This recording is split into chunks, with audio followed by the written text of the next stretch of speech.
¿Cuándo vamos a empezar la guerra en serio contra la corrupción? Porque va preso un alcalde y lo reemplaza otro que sigue robando, va preso un ministro, lo reemplaza otro que roba, va preso un presidente y viene otro a hacer lo mismo. Es decir, esa va a ser la historia eterna del Perú, vamos a todo el tiempo estar en lo mismo. Exitosa.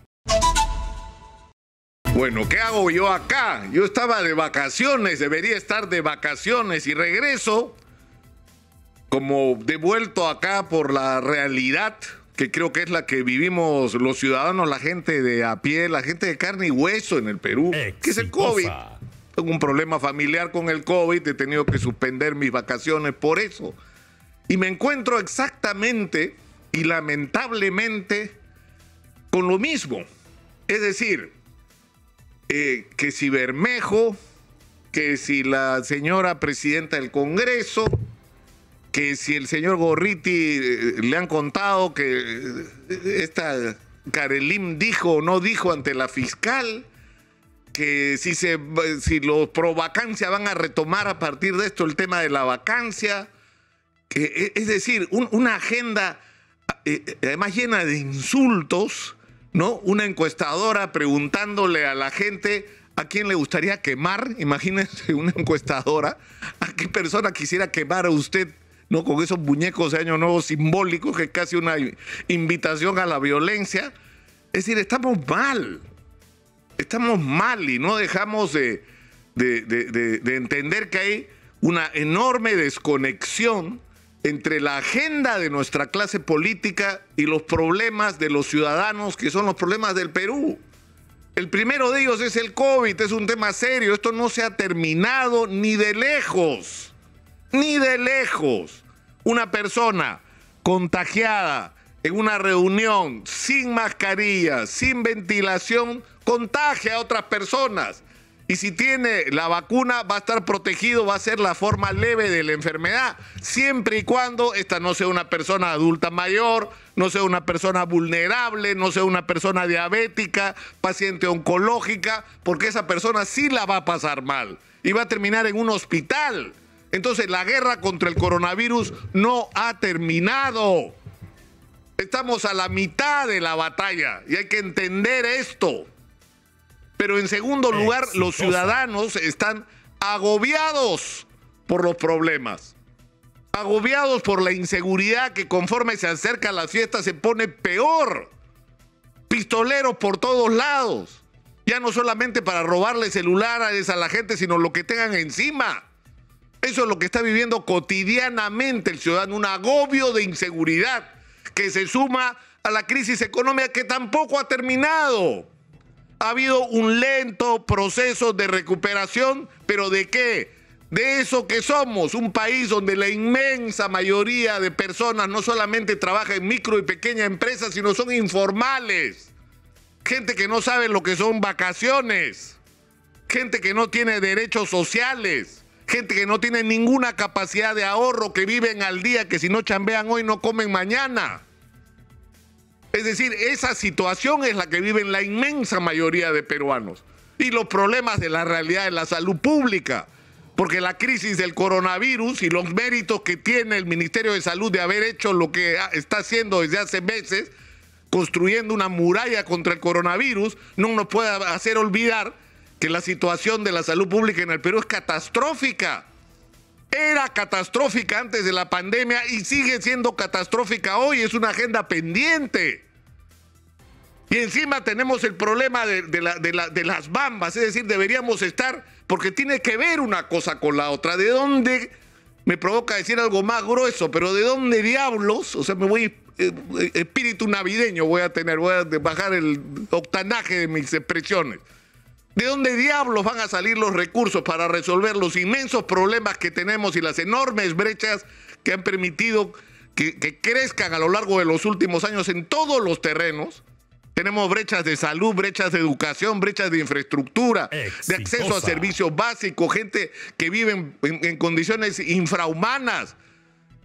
Hay déficit de agua potable, de desagüe, de conectividad, ni les digo, lo hemos sufrido todos. ¿De dónde diablos va a salir esa plata? De la minería en primer lugar, pues. Es una prioridad. y para explotar el mineral, porque una vez más somos, o sea, no podemos vivir en un país, no más pobres en un país rico. Es que no somos ricos. No somos ricos. Podríamos ser ricos si hacemos las cosas bien. Y hacer las cosas bien, ¿qué significa? Sacar el mineral y hacer esto atrayendo a la gran inversión nacional y extranjera para hacerlo, y a la gente que sabe cómo sacar el mineral y que tiene la experiencia y la capacidad técnica para hacerlo, y hacer esto en concierto con las comunidades. No estar discutiendo años después de iniciar un proyecto como La Bamba. ¿Qué beneficio se le va a dar a la gente cuando una carretera le va a atravesar por el medio de lo que ha sido su comunidad durante cientos de años? O sea, ¿por qué se está hablando recién de esto ahora y no se habla al comienzo? ¿Por qué diablo nadie habló de un tren cuando eso se debió hablar desde el comienzo? Es decir, no podemos seguir así.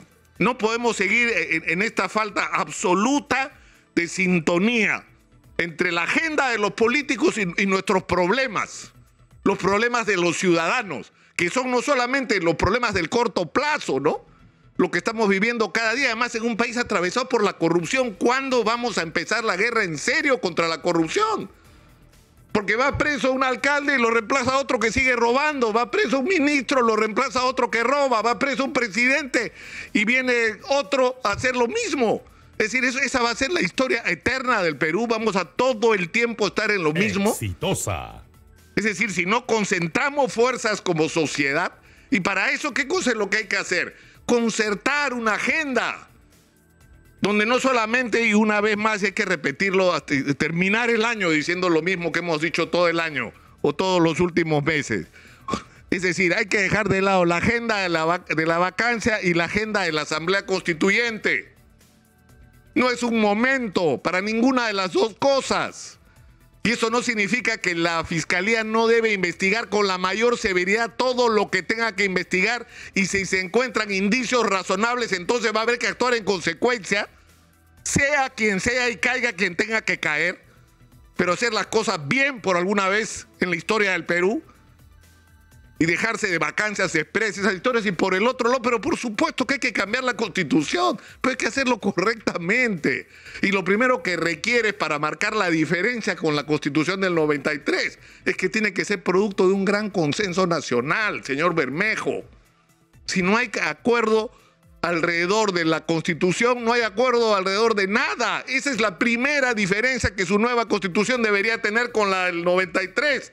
Ser producto de un gran consenso nacional que hoy no existe, que tiene que construirse sobre la base de discutir en qué estamos de acuerdo y dónde están las diferencias y cómo las vamos a resolver en un marco constitucional que todos aceptemos como válido.